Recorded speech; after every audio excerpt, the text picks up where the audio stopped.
नमस्कार माझ्या मैत्रिणींनो, मी अश्विनी अशोज लाईफस्टाईल चॅनलमध्ये तुम्हा सगळ्यांचं मनापासून स्वागत करते. तर खूप म्हणजे खूप दिवस झाले तुमच्याबरोबर हा व्ह्यू अजिबात शेअर केलेला नव्हता. पण आज म्हटलं आज तुमच्यावर हा व्ह्यू शेअरच करावा लागेल कारण खूप छान व्ह्यू होता.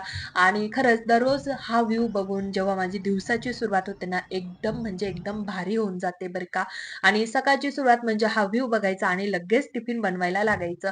काय आहे सकाळी-सकाळी टिफिनमुळे लवकर उठावं लागतं, म्हणजे लवकर उठण्याची सवय सुद्धा होते आणि दुसरी गोष्ट म्हणजे सकाळी स्वयंपाक हा रेडी होऊन जातो. माझा 8 सव्वा 8 पर्यंत सगळा स्वयंपाक रेडी असतो. नंतर बाकीची कामं आणि मध्ये-मध्ये मी 6:00-6:30 ला उठायची. खूप थंडी राहायची तरी उठायची. नंतर कंटाळा केला आणि आता छान 7 वाजता उठते. पण जेव्हा मी 6 वाजता उठायची ना, तर तेव्हा मी उठल्यानंतर माझी एक्सरसाइज व्हायची. त्यानंतर झाडू, फरशी आणि अंघोळ ह्या सगळ्या गोष्टी 1 तासामध्ये माझ्या आवरूनच जायच्या. आणि आता मात्र छान अशी 7:00ला उठते. अंघोळ वगैरे काहीच होत नाही माझी आणि सगळं टिफिन फक्त एक आहे स्वयंपाक वगैरे होतो आणि एकदा आरुषला सोडून आलं, की त्यानंतर अंघोळ आणि अंघोळ झाली, की पुन्हा गोलूला उठवायचं, गोलूचं आवरायचं, त्याला नेऊन सोडायचं. 9:30 पर्यंत एवढंच माझं काम होतं आणि त्यानंतर मग झाडू, फरशी, पूजा मग बाकीचे सगळे कामं नंतर होतात. फक्त एकच आहे, फक्त स्वयंपाक होतो. त्यामुळे मी दररोज झोपताना ठरवते, की नाही आज उद्या आपण 6:00लाच उठूया, उद्या आपण 6:00ला उठूया. पण नाही म्हणजे नाही, सकाळी उठवतच नाही आणि सगळे असे छान झोपलेले राहतात आणि ते बघून असं वाटतं ना, की थांब 5 मिनिटं, 5 मिनिटांनी उठूया. आणि माझा जो काही अलार्म आहे ना 5:30 वाजेपासून छान वाजत असतो आणि मी फायनली 7 वाजता उठते. ते पण हां, आरुषला जायचंय, टिफिन झाला पाहिजे या धाकाने अशी पटकन उठते आणि मग लगेच स्वयंपाकाला लागून जाते. थोडी फ्रेश होते आणि मग स्वयंपाक वगैरे करायला लागते. तर आज मी बनवलेली आहे छान अशी फ्लॉवरची भाजी. पण खरंच सकाळी खरंच लवकरच उठलं पाहिजे. मी सांगते आहे, पण मला स्वतःलाच उठवत नाही सकाळी लवकर. पण उठलं ना खरंच फ्रेश राहतं, सगळी कामं छान आवरतात आणि भरपूर वेळ हा आपल्याला दुपारी भेटतो. पण ठीक आहे, चाललंय 2-3 दिवसापासून उठूयात आणि थोडंसं 6:45 वगैरे उठायला लागली तर होईल हळू आणि एकदा थंडी कमी झाली, की मग लवकरच उठलं जाईल. तर असा माझा स्वयंपाक झाला आणि आरुषला पण सोडलं. गोलू पण स्कूलला गेला, हे पण गेले आणि नंतर आणि दररोज माझ्या पूजेला ना उशिरा उठल्यामुळे माझ्या दररोज पूजेला 10:30 वाजतात आणि त्यामुळे सगळी लांबण लागते. दररोज माझी पूजा अशी उशिरा होते. पण खरं सांगू वेळच सकाळची धावपळच इतकी असते आणि माझ्याशिवाय हे तर कोणीच देवपूजा करत नाही. त्यामुळे मलाच ती करावी लागते आणि घरामध्ये दुसरं कोणी पूजा जर केली ना, तर मग ते एक सकाळी-सकाळी पूजा वगैरे होऊन जाते. पण नाही करत, मग ठीक आहे. उशिरा करते, पण हो नित्यनियमाने दररोज पूजा वगैरे छान सेवा वगैरे होऊनच जातात. उशीर तर उशीर, पण मनापासून करते एवढं तर नक्कीच खरं. आणि आज माझे जे काही देव आहे ना, ते मी छान उजळून घेतले. छान आज मस्त शाईन करताय, छान चमकताय. तसंही आपण शास्त्रानुसार दिवसभरामध्ये 5 वेळा पूजा करू शकतो. पहिली जी वेळ असते ती असते ब्रह्ममुहूर्त. ब्रह्ममुहूर्ताची वेळ जी काही असते तर ती पहाटे 4:30 ते 5 ची वेळ. तर ही जी काही वेळ असते तर ती देवांची वेळ असते आणि या वेळेमध्ये जेव्हा आपण पूजा करतो तर त्यावेळेस दैवी शक्ती जी काही असते तर ती जागृत असते. या वेळेमध्ये जेव्हा आपण पूजा करतो, तर त्याचं फळ आपल्याला दुपटीने भेटतं. दुसरी जी वेळ असते, तर ती 9:30 वाजेची असते आणि तिसरी जी काही वेळ असते, ती मध्यान्ह म्हणजे दुपारी 12 वाजेपर्यंत.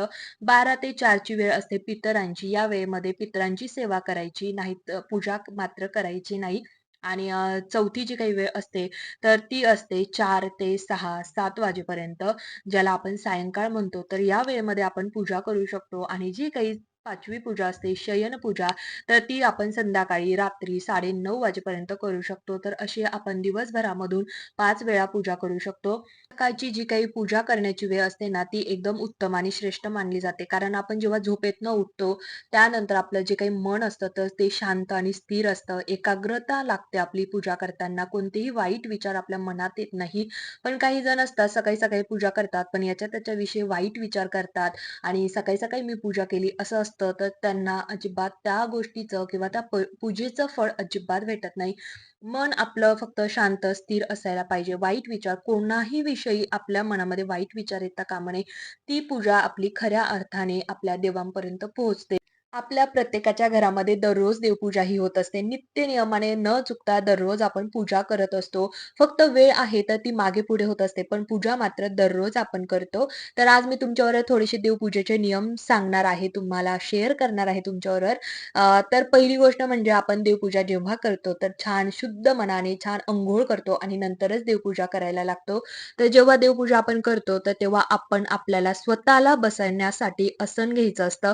ते छान एक आसन ठेवायचं. ते आसन आपण म्हणजे ते फक्त पूजा करण्यासाठीच असलं पाहिजे. ते दुसऱ्या गोष्टींसाठी यूज नाही करायचं. फक्त जेव्हा आपण देवपूजा करू किंवा आपली काही जी सेवा असेल, तर त्या आसनावर बसूनच करायची. तर ते आसन सेपरेट ठेवायचं देवपूजा करण्यासाठी. त्यानंतर दुसरी गोष्ट म्हणजे जेव्हा आपण पूजेला सुरुवात करतो, दिवा प्रज्वलित करूनच आपल्याला आपल्या पूजेची सुरुवात ही करायची असते. दिव्याच्या साक्षीने आपण पूजा करणार आहोत. तर आपल्या देवघरामध्ये जे काही देवांचे टाक असतात, कुलदेवतांचे, तर आमची माहूरची रेणुका आणि खंडोबा जे काही कुलदैवत आहे, तर ते टाक असतात. पण ते गावाला असतात, तर माझ्याकडे ते टाक नाही. कारण एका घरामध्ये एकच टाक असायला पाहिजे. जे काही देवांचे टाक असतात, तर ते पहिल्या पायरीवर ठेवायचे असतात. तर माझ्याकडे नाहीये, तर मी माझ्या पहिल्या पायरीवर सगळे फोटो ठेवत असते. दुसरी जी काही पायरी आहे, तर त्यावर माझ्या सगळ्या मूर्ती असतात. तर पहिली गोष्ट म्हणजे जो काही शंख आपल्या घरामध्ये असतो, तर तो उजव्या बाजूला ठेवायचा असतो. देवांच्या उजव्या बाजूला आपल्याला शंख ठेवायचा असतो आणि डाव्या बाजूला आपल्याला घंटा ठेवायची असते. त्यानंतर जी काही आपली देवांची जी काही मांडणी असते ना, तर ती शंकूच्या आकारात असावी. तर मध्यभागी आपली गणपतीची मूर्तीच आली पाहिजे आणि जी काही गणपतीच्या उजव्या बाजूला आपल्याला श्रीदेवांच्या मूर्ती ठेवायच्या आहे. जसं आपली कुलदेवी, त्यानंतर अन्नपूर्ण माता, लक्ष्मी माता, तर यांच्या मूर्ती ह्या आपल्याला उजव्या बाजूला ठेवायच्या असतात आणि गणपती बाप्पांच्या डाव्या बाजूला आपल्याला पुरुष देवता ठेवायचे असतात. म्हणजे आपले कुलदैवत खंडोबा महाराज असू द्या, त्यानंतर स्वामी महाराज, कृष्णा, कान्हा जे काही आहे, तर त्यांच्या मूर्त्या आपण ह्या डाव्या बाजूला ठेवायच्या असतात. गणपती बाप्पांना आपण मध्यभागी का ठेवायचं असतं? तर गणपती मध्यभागी असल्याने गणपतीला आपली नादभाषा समजू शकते. गणपती नादाचे प्रकाशात व प्रकाशाचे नादात रूपांतर करणारी देवता आहे. गणपती इच्छा लहरीशी संबंधित असल्यामुळे त्या लहरी तो कुलदेवता व कुलदेवीपर्यंत पोहोचवतात व तसेच आपल्याला आशीर्वाद मिळतात. तर त्यामुळे आपल्याला गणपती बाप्पांना मध्यभागी ठेवायचं असतं. तर तिसरी जी काही पायऱ्या आहे, त्या पायरीवर आपण शंख, घंटा, श्रीयंत्र आणि मी गजलक्ष्मी सुद्धा तिसऱ्या पायरीवर ठेवलेली आहे. तर अशी माझी पूजा मांडणी ही असते, जी तुम्ही आता बघतायत. तर जेव्हा आपण पुरुष जर असाल, तर आपल्या कपाळाला अष्टगंध लावायचं, नंतर पूजेला सुरुवात करायची आणि जर स्त्री असेल, तर आपण आपल्या कपाळाला हळदी-कुंकू हे लावलंच गेलं पाहिजे. आपल्या हातामध्ये 2 का होईना, 1-1 का होईना काचेची बांगडी ही असायलाच पाहिजे. देवांना अंघोळ घातल्यानंतर त्यांना छान असं अष्टगंध लावायचं. जी काही स्त्रीदेवता आहे त्यांना हळदी, कुंकू लावायचं. छान अशी फुलं व्हायची, धूप-दीप दाखवायचं, छान आरती करायची. सकाळ-संध्याकाळ ही आरती आपल्या घरामध्ये झालीच पाहिजे. जी काही आपली दररोज आपण नित्यसेवा करत असेल, तर ती नित्यसेवा करून घ्यायची आणि संध्याकाळच्या वेळेला म्हणजे सवसांजेच्या वेळेला आपल्या तुळशीसमोर आणि आपल्या मुख्य दरवाजाच्या समोर दिवा लावायचा आहे. तुपाचा लावा किंवा तेलाचा लावा, पण एक दिवा हा आपल्या दरवाजासमोर आणि तुळशीसमोर लावलाच गेला पाहिजे न चुकता. देवांसमोर त्याचबरोबर मुख्य दरवाजाच्या समोर आपल्याला छोटीशी का होईना रांगोळी काढायची आहे. आजकाल बाजारामध्ये इतके साचे आलेले आहेत किंवा बस, तर फक्त आपल्याला साचा घ्यायचा, त्यावर छान थोडीशी रांगोळी टाकायची, पसरून द्यायची, की लगेच आपली रांगोळी 5 मिनिटामध्ये बनून जाते. त्यावर छान आपल्याला वाटलं तर कलर भरायचे, नाही तर त्यावर हळदी-कुंकू वाहून घ्यायचं. पण ही छोटीशी रांगोळी असते, पण तिच्याकडे बघून आपल्याला दिवसभर फ्रेश वाटत असतं. दररोज देवपूजा केल्यामुळे आपल्याला खूप काही असा खजिना वगैरे काही भेटत नाही. पण हो, आपलं मन नक्की शांत होतं. आपल्या जीवनामध्ये सुख, शांती, समाधान येतं. त्यानंतर आपल्याला दिवसभर एक पॉझिटिव्ह वाटतं, फ्रेश वाटतं. जी काही एकाग्रता असते ती वाढते.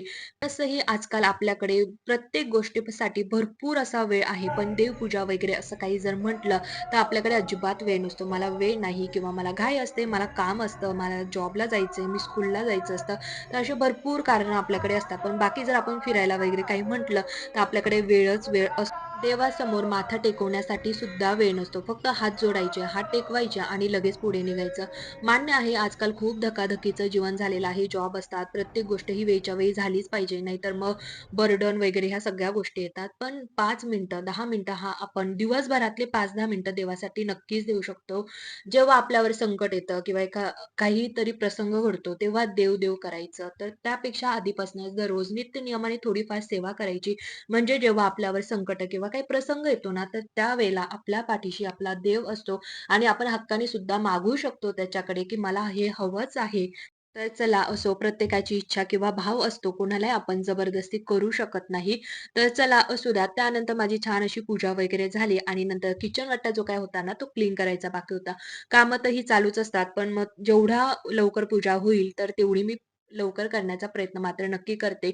मग किचन वाटा क्लीन करायचा आहे आणि अजून मला फरशी सुद्धा पुसायची आहे. झाडू वगैरे झाला होता मारून.